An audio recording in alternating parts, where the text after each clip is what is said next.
والضربة الحرة المباشرة لمصلحة النادي الأهلي. جاجا هو على التنفيذ. جاجا هل يفعلها الآن؟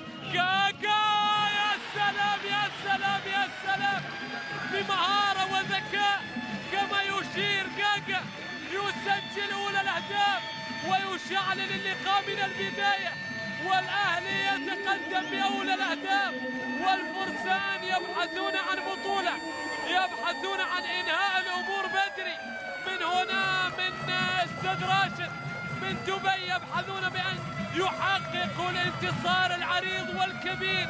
هم الآن يتقدمون بأولى الأهداف، وجاجا الهداف ومن كرة ثابتة، لأن جاجا لابد بأن يسجل الأهلي، لأنها في مكان خطير بوجود النجم الكبير. الفرسان يتقدمون بهدف عن طريق النجم المميز جاجا.